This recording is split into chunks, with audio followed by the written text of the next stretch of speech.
Hi friends, this is చిట్టి బ్లాగ్స్కి welcome. అందరూ బాగుండాలి, అందులో మనం ఉండాలి. మీ అందరికీ చాలా చాలా థ్యాంక్స్ అండి. నా ఛానల్ను చాలా సపోర్ట్ చేస్తున్నారు. నియర్లీ 1800 సబ్స్క్రైబర్స్ అయ్యారు. ఇలాగే మీ ఎంకరేజ్మెంట్ ఉండాలి. నాకు సబ్స్క్రైబ్ చేసిన ప్రతి ఒక్కరు ఆరోగ్య ఆనంద ఐశ్వర్యాలు ఉండాలి అని కోరుకుంటూ ఈరోజు స్పెషల్ ఆవకాయ అండి. మన తెలంగాణ సంస్కృతిలో ఇది ఒక సాంప్రదాయంగా భావిస్తాము. ప్రతి సంవత్సరం మామిడికాయ పెట్టుకోవడం. అయితే ఇది కొలత ప్రకారం గిన్నెల కొలతలతో నేను పెట్టాను. 30 మామిడికాయలు దాదాపు పెద్ద పెద్దగా ఉన్నాయి. అల్లమావ, నువ్వులావ, ఇంకా ఉప్పావ 3 రకాలు పెట్టాను. ఇవి గిన్నెతో కొలుచుకున్నాను. ఫస్ట్ దానికి తీసుకొని ఒక్కొక్క ఆవకాయకి, అల్లమావకాయకి ఒక 6 గిన్నెలు, తర్వాత ఉప్పావకు ఒక 4 గిన్నెలు, ఇంకా అలాగే నువ్వులావకి 6 గిన్నెలు. ఆ చిన్న గిన్నె ఉంది కదండి, ఆ గిన్నె ప్రకారం నేను కొలుచుకున్నాను. కొలుచుకొని ఫస్ట్ ఏ ఆవకాయకు ఎంత పెట్టాలి అని మెజర్మెంట్ తీసుకున్న డిషెస్లో సైడ్కి పెట్టుకున్నాను.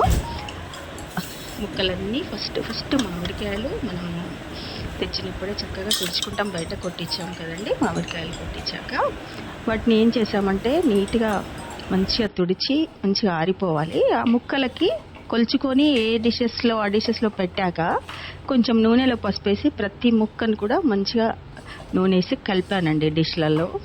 అలా చేస్తే ముక్క సంవత్సరం అంతా కూడా చాలా బాగుంటుంది, మెత్తపడకుండా.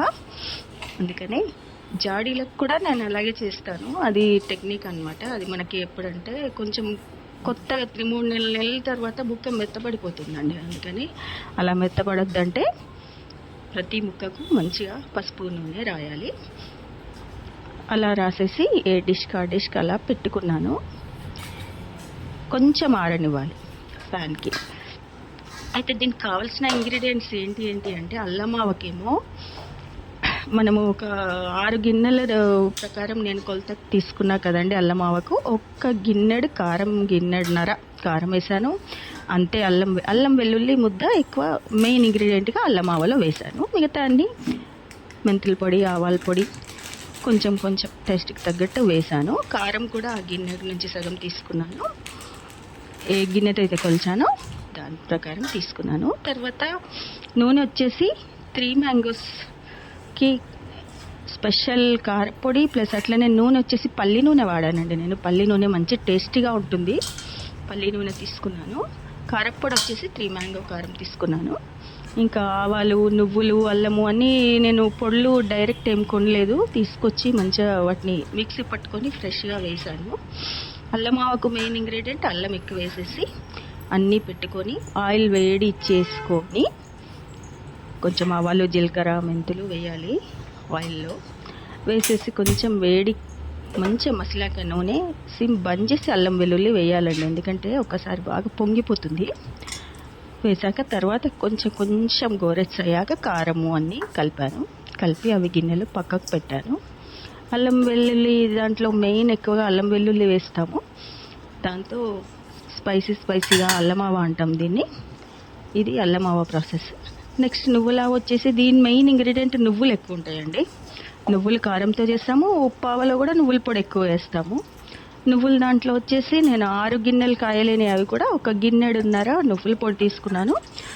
మిగతా పావు గిన్నె ఆవాలు పొడి, నువ్వులు, ఇంకా మెంతులు 2 స్పూన్లు, తగినంత ఉప్పు, పసుపు, కారము పోపులో వేసుకున్నాను.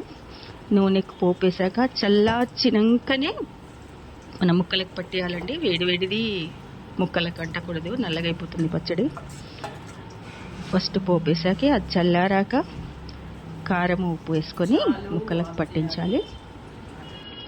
అలాగే ఉప్పావు ఎలా అంటే ఉప్పావు కూడా అంతే అండి. నువ్వుల పొడి గిన్నె తీసుకున్నాను. అవి 4 గిన్నెలు అయితే మిగతా కొంచెం మెంతి పొడి, ఆవాల పొడి వేసేసి తర్వాత నేను జాడీలకు ఏం చేశాను, పసుపు నూనె రాస్తున్నా అండి జాడీలకు. అలా ఇస్తే అంటే క్లీన్గా మంచి జాడీలు కడిగి పెట్టుకున్నా కూడా లోపల ఏమన్నా ఉన్నా వెళ్ళిపోతాయని కొంచెం నూనె పసుపుతో రాస్తే పచ్చడి బాగుంటుంది. సంవత్సరం అంతా ఉండాలి కదా పచ్చడి. సో అటు వేడి వేసుకొని అది చల్లారే వరకు ఈ లోపల జాడీలు అవి ఇవన్నీ రెడీ చేసుకున్నాను. పోపు వేసేసుకున్నాక అది చల్లారాక ముక్కలు కూడా మంచి ఫ్యాన్ కింద ఆరబెట్టాను. వాటికి కూడా పసుపు కొంచెం రాసేసాను. మంచిగా ఆరిపోవాలి, ఎక్కడ తడి అంటకూడదు. తడి అంటితే పచ్చడి పాడవుతుందండి. అలాగే శుభ్రమైన ప్లేస్లో పెట్టాలి. పచ్చళ్ళు అంటే మనము దాదాపు దేవుడు ఇంత పాతకాలంలో దేవుని రూమ్లో పెట్టేవారు పచ్చళ్ళు. స్నానం చేయకుండా కూడా ముట్టుకోకూడదు. కొన్ని మనకు కట్టుబాట్లు అనేవి ఉంటాయి. అవి పచ్చళ్ళు అప్పుడే పచ్చడి సంవత్సరం అంతా ఉంటుంది. తర్వాత మనం పచ్చడి అంతా పెట్టినాక కూడా వాళ్ళు జాడీళ్ళల్లో పెట్టి వాటిని చక్కగా ఒక మూత పెట్టి ఒక క్లాత్ తీసుకొని పెడితే అంటే ఏవి పోకుండా డస్ట్ ఏవి పోకుండా మంచి పెట్టడమే మనము చాలా జాగ్రత్తగా పెడితే పచ్చడి బాగుంటుంది. ఉప్పావకు వచ్చేసి కొంచెం ఉప్పు ఎక్కువ పడుతుందండి. ఉప్పావలో ఇప్పుడు 4 గిన్నెలు నేను మామిడికాయలు తీసుకున్నాను. 4 గిన్నెల్లో 1 గిన్నె పొడి నువ్వుల పొడి, అలాగే 1 గిన్నె ఉప్పు తీసుకున్నా. ఇందులో ఉప్పు ఎక్కువ ఉంటుంది. అంత మాత్రాన ఉప్పు ఎక్కువైనంత మాత్రాన ఉప్పు విషయం ఏం కాదండి. ఆ ఉప్పుకు ఆవాల పొడి అవి ఇవి అన్నీ ముక్కలతో కలిపేసి చేస్తే అదొక టేస్ట్ ఉంటుంది. ఉప్పు తక్కువైందనుకోండి పచ్చడి పాడవుతుంది. ఇలా నేను అన్నిటికీ అల్లమావకి, నువ్వులావకి, ఉప్పావకు పోపులన్నీ వేరే వేరే పెట్టేశానండి. అవి చల్లారినాయి. ఇప్పుడు అన్నీ వాటిని ముక్కలకు పట్టిస్తున్నా. మంచిగా ముక్కలకు చెంచాతో కలుపుదామంటే అవ్వట్లేదు, సరిగా కలవదు కదా చెంచాతో. అందుకే ఇక చేయితోనే కలిపేద్దామని అనుకున్నా. చేయితో అయితే ప్రతి ముక్క కూడా కలుస్తుంది. ప్రతి ముక్క కూడా ఉప్పు, కారము, ఆవల పొడి అన్నీ పడితేనే కదా మంచిగా పచ్చడి ఆగేది. అందుకే స్పూన్తో నేను కలపొద్దు. ఫస్ట్ కొంచెం అన్నీ దగ్గరికి స్పూన్తో అంటున్నాను, కానీ చేయితోనే కలిపేస్తాను. చేయితో కలిపితేనే పచ్చడి అనేది మనకి మొత్తం అన్ని ముక్కలకు సరి సమానంగా పడుతుంది ఉప్పు. అయితే ఆయిల్ కూడా పల్లి నూనె పచ్చడికి తగ్గట్టు ఇప్పుడు నేను మీకు చూపించిన గిన్నె 6 గిన్నెలు అయింది కదండి. 1 గిన్నె 2 గిన్నెల ఆయిల్ పట్టిందండి. ఇంకా కూడా పట్టచ్చు. 3వ రోజు కలిపి ఒకవేళ మనకి ఇంకా పట్టిందంటే కూడా యాడ్ చేసుకోవచ్చు. ఇప్పుడైతే నేను పల్లి నూనె ఆ 2 గిన్నెల కొలతతో తీసుకున్నా. కారం పొడి గిన్నెన్నర, నూనె కూడా 2 గిన్నెలు, ఉప్పు 3/4 గిన్నె, అల్లమావకు అలాగే అల్లమావలో మెయిన్ ఇంగ్రీడియంట్ అల్లం వెల్లుల్లి ముద్ద. ఇవన్నిటికీ స్పెషల్గా నేను ఇంకొకటి వేసానండి పోపులో, ఇంగువ అని. మేము ఇంగువ బాగా వాడతాము. దాంతో పచ్చడి టేస్ట్ కూడా చాలా బాగుంటుంది. ఆయిల్ పోపు చేసేటప్పుడు ఆవాలు, జీలకర్ర, మెంతులు అట్లనే ఇంగువ కూడా వేయాలి. వెల్లుల్లి ముద్ద, ఇంగువ, వెల్లుల్లి విల్చుకొని కొన్ని వెల్లుల్లి రెమ్మలు కూడా వేయాలి. అవి ఇవి టేస్ట్ వస్తుందండి మంచిగా. ఇప్పుడు అందుకే అన్నీ చేయితో కలిపేస్తున్నా. ఎందుకంటే ముక్క అనేది ప్రతి ముక్క పట్టాలి కాబట్టి. ఆ ఒకటి అల్లం ఆవది అయిపోయింది, పక్కకు పెట్టేసా. ఇప్పుడు ఇంకొక ఆవ తీసేసా. అది కూడా చేయితోని మంచిగా మిక్స్ చేసుకొని మొత్తం ముక్కలకు పట్టేటట్టు పెడతా అండి. చాలా జాగ్రత్తగా కలుపుకోవాలి. ఇంగ్రీడియంట్స్ అన్నీ దాంట్లో కలిసిపోవాలి. మనం ఏదైతే పెడతామో ఫస్ట్ అవన్నీ కలవాలి. అవన్నీ కూడా ముక్కలకు మంచిగా పట్టాలి. అప్పుడే పచ్చడి టేస్ట్ వస్తుంది, ఎక్కువ కాలం ఉంటుంది. ఆ ముక్కలన్నిటికీ చక్కగా పట్టేటట్టు కలిపాను. ఓపికగా చేసుకోవాలి పచ్చడి. ఇంట్లో పచ్చడి అంటే పండుగ వాతావరణం ఉంటుందండి. అదేదో తెలియదు, అదొక హ్యాపీనెస్. పచ్చడి అంటే పిల్లలు పెద్దగా ఇష్టంగా ఏం తినరు. కాకపోతే ఆవకాయ పచ్చడి ఇంట్లో ఉంది అంటే అదొక అది అంతే ఉండాలి. అంతే తినకుండా పచ్చడి పెట్టుకోవాలి అనిపిస్తుంది కదా మనకి. పచ్చడి కొద్ది రోజులు పెట్టిన కొన్ని రోజులు కొత్తగా బాగానే అనిపిస్తుంది. తర్వాత కొంచెం వచ్చినా సరే ఇయర్ అయితే పచ్చడి ఇంట్లో ఉండాలి అంతే. ఆవకాయ పచ్చడి అంటే పెట్టుకోవాల్సిందే. అందుకే నేనైతే ప్రతి సంవత్సరం పెడతానండి. కాయలు తీసేసి ఇది కూడా ముక్కలన్నీ పెట్టేసి అలాగే ఇక అదే చేతితో జాడీకి కూడా నూనె పసుపు రాసుకున్నా కదండి. నిన్ననే మంచి కడిగి పెట్టేసుకున్నా. ఇప్పుడంతా అది జాడీలకు తీసుకుంటా. జాడీలో పెట్టేసుకొని మామిడికాయ ముక్కలు అన్నీ కలిసేట్టు మళ్ళీ జాడీలో కూడా జాగ్రత్తగా పెట్టేస్తున్నా అండి. ప్రతి ముక్కకు స్పైసీగా పట్టాలి. మీరు జాడీలు అయినా సరే లేకపోతే బాటిల్స్లో అయినా తీసుకోవచ్చండి. కానీ ప్లాస్టిక్ డబ్బాలలో మాత్రం పెట్టకండి. ప్లాస్టిక్ డబ్బా మంచిది కాదు హెల్త్కు. పచ్చడి కూడా ఆగదు. జాడీలు పచ్చడి బాగుంటుంది. లేదంటే సీసం ఏమన్నా ఉంటాయి కదండి, బాటిల్ లాంటి అలాంటి వాటిలలో కూడా కంటైనర్లో పెట్టుకోవచ్చు. అది అందులో పెట్టుకున్నా కూడా కొంచెం ఎన్లైతే మనం పెడతామో స్టోర్ చేస్తామో దాంట్లో కొంచెం పసుపు నూనె రాయాలండి అంచుల వరకు. అప్పుడు పచ్చడి పాడవకుండా ఉంటుంది. ముక్కలకు పసుపు నూనె పట్టిస్తాము, అట్లే ఎందులో పెడతామో అందులో కూడా పెడతాము కదా. మంచి పెట్టేస్తే ఇయర్ అంతా ముక్క గట్టిగా ఉంటుంది, ఫ్రెష్గా ఉంటుంది. ఈ జాడీలో కూడా ఇంకొక పచ్చడి పెట్టేశాను. ఇంకా ఉప్పావ ఉంది, అది కూడా చల్లారింది. ఇదంతా ఇందులో ముంచి పెట్టేసేసి తర్వాత నేను క్లాత్ తీసుకొని మూతలు పెట్టి ముళ్ళు కూడా వేస్తాను.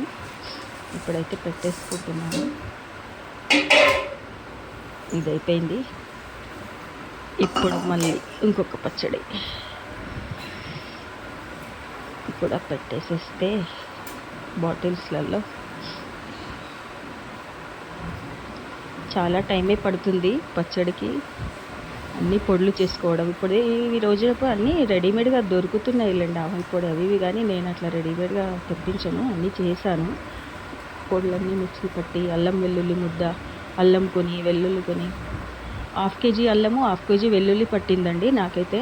ఆ కాయలకు మొత్తం అల్లం ఆవకి ఎక్కువ పడుతుంది కదా, అల్లం ఆవకి 1/2 kg అల్లం 1/2 kg వెల్లుల్లి తీసుకున్నాను నేను. అది మిక్సీ పట్టుకొని అది వేసా. మళ్ళీ వేరే 1/4 కిలో వెల్లుల్లిని మిక్సీ పట్టి ప్రతి దాంట్లో అంటే 3 రకాల పచ్చళ్ళు పెట్టిన కదా, అన్ని పోపులలో వేసానండి. అల్లం వెల్లుల్లిలో మాత్రం మెయిన్ ఇంగ్రీడియంట్ అల్లం వెల్లుల్లి కాబట్టి ఎక్కువ వేసాను. నువ్వుల ఆవలో నువ్వుల పొడి ఎక్కువ వేసాను, ఉప్పు ఆవల కూడా ఎక్కువ వేసాను. మూడిట్లలో ఇంగువతోనే పోపు చేశానండి. మెయిన్ దీనికి రూల్ ఏంటంటే తడి అస్సలు తగలద్దండి. మామిడికాయలు ముక్కలు చక్కగా తడి లేకుండా ఆరబెట్టుకోవాలి. అలాగే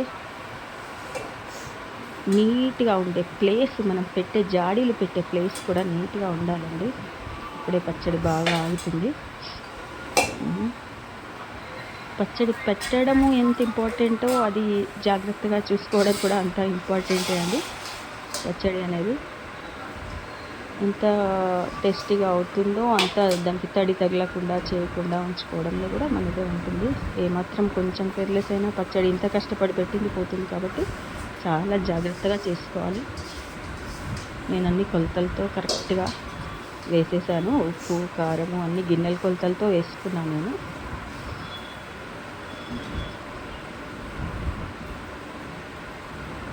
ఉప్పు ఆవలో కొంచెం ఉప్పు మెయిన్, వేరే పచ్చళ్ళ కన్నా ఇందులో ఉప్పు ఎక్కువ పడుతుందండి. సో ఉప్పు ఇంతనా అనుకోవద్దు, ఆ ముక్కలకి పులుపుకు కలిపే ఆవల పొడి, అందులో కూడా ఆవల పొడి మెంతుల పొడి అన్నేస్తాం కదా. సో వెల్లుల్లి ముద్ద దాంట్లో కలిసిపోతుంది, అంత ఉప్పు విషయం ఏమనిపించదు. కాకపోతే కారం అనేది అస్సలుగా ఉండదన్నమాట. ఇదేంటంటే చిన్నపిల్లలకి కారం తినని వాళ్ళకు ఉప్పు ఆవ పెట్టచ్చని ప్రతిసారి నేను ఇది కొంచెం పెడతానమాట. ఇట్లా 4-5 రకాలు ఇలా. మా మమ్మీ ఉన్నప్పుడైతే ఇంకా చాలా రకాల పచ్చడి పెట్టేదండి, చాలా బాగా పెట్టేది మమ్మీ. ఇప్పుడు లేరు మమ్మీ. అమ్మ ఎంతైనా అమ్మనే కదా. అమ్మ ఉన్నప్పుడు నేను పెట్టకపోయేది, మొత్తం అమ్మనే పెట్టించేది నాకు పచ్చళ్ళు. ఇప్పుడు నేనే పెట్టాల్సి వస్తుంది. మళ్ళీ నా కూతురు ఉంది కదా, నా కూతురు కూడా పంపించాలి కాబట్టి పచ్చళ్ళు నేనే పెట్టుకోవాలి. అమ్మ అయితే 4-5 రకాలు పెట్టేదండి. కొబ్బరావా, ఇంకా మసాలావా, ఇలా రకరకాలు పెట్టేది. 50-20 కాయలు తీసి రకరకాలు పెట్టేది. నేనైతే ఒక 3 రకాలు పెట్టాను ఇప్పుడు, అల్లమావా, నువ్వులావా, ఉప్పావా అని. ఎందుకంటే ఎక్కువగా తినరు, ఏదో మన ట్రెడిషన్ ఇంట్లో పెట్టుకోవాలి అన్నట్టు పెట్టాను. ఇప్పుడైతే అన్ని జాడీలలో పెట్టడం అయిపోయింది. క్లాతులు కట్ చేసి పెట్టుకున్నా అండి శుభ్రంగా. ఇప్పుడు ఆ క్లాతులు తీసి ఆ జాడీలకు పెట్టేయటమే ఇంకా. అంటే తర్వాత మంచిగా జాడీకి మూతలు కూడా కరెక్ట్గా పెట్టేసి, ఆ క్లాత్ ఎందుకంటే మూత కొంచెం అటు ఇటు అయినా ఇదవుతుంది అని చెప్పేసి క్లాత్తో కప్పేయడము. అలా మా మమ్మీ అలానే చేసేది, అందుకే అదే పద్ధతి నేను కూడా చేస్తాను. థ్రెడ్తో అలా కట్టేస్తే నీట్గా ఉంటుంది. అవసరం ఉన్నప్పుడు కొంచెం కొంచెం చిన్న దాంట్లో తీసుకోవచ్చు. ఇప్పుడైతే ఇలా పెట్టేసి 3 days పెట్టేస్తాను పక్కకి. 3 days తర్వాత మళ్ళీ కలిపేసేది, మొత్తం ముక్కలు కలిపేసి ఉప్పు కారం చూసుకోవాలి. దాదాపు 100% కరెక్ట్ కొలతలతో వేసాను. ఇంకా కొంచెం ఏమైనా ఉప్పు తక్కువ అట్లా అనిపిస్తే కలుపుకోవచ్చండి. ఆయిల్ తక్కువన్నా కొంచెం ఆయిల్ వేడి చేసి పోసుకోవచ్చు. నేనైతే ఇప్పుడైతే అన్నీ ఎగ్జాక్ట్ కొలతల ప్రకారమే వేసా కాబట్టి కరెక్ట్గా ఉంటుంది అనుకుంటున్నాను. చూద్దాం. పచ్చడి పెట్టడం అయితే అయిపోయింది. ఈరోజు సండే కదండి, మండే, ట్యూస్డే, వెడ్నెస్డే రోజు మళ్ళీ తీసి కలిపేస్తాను. ఇంకా పచ్చళ్ళు ఇది అండి ఆవకాయ పచ్చడి. మరి మీ ఇంట్లో మీరు కూడా పెట్టారా ఆవకాయ పచ్చడి? మీరు ఎలాంటి రకాలు పెడతారో కామెంట్ సెక్షన్లో పెట్టండి. మీకు ఇంకేమన్నా పికిల్స్ కావాలి అంటే కూడా పెట్టండి, నేను వీడియో చేసి పెడతాను. నాకు ఇలా వంటలు పెట్టడం చాలా ఇంట్రెస్టెడ్. సీజన్ వారిగా ఎప్పుడైనా ఏ సీజన్కి ఆ సీజన్కి పచ్చళ్ళు పెడుతూనే ఉంటాను, ఉసిరికాయ కానీ అని. ఇది అండి మామిడికాయ పచ్చడి. మీరు కూడా ట్రై చేయండి, చాలా ఈజీయే. కాకపోతే కొంచెం కొలతలన్నీ జాగ్రత్తగా పెట్టుకోవాలి, ముక్కలకు తడి లేకుండా చూసుకోవాలి అంతే, ఇంకా వేరే ఏం లేదు. పచ్చడి నాకు ఇవన్నీ కలపడము చేయడం ఒక 2 గంటలు టైం పట్టిందండి. 2 గంటలలో పచ్చడి పెట్టేశాను. హ్యాపీ ఉంటుంది కొంచెం ఓపిక చేసుకొని పెట్టేస్తే. ఇలా మనం చేతిలో ఆడవాళ్ళకి ఇదే సంతోషం కదండి. మనం ఎంత బిజీ ఉండి ఎంత జాబులు చేసినా ఇలా పచ్చళ్ళు పెట్టుకుంటే ఇలాంటి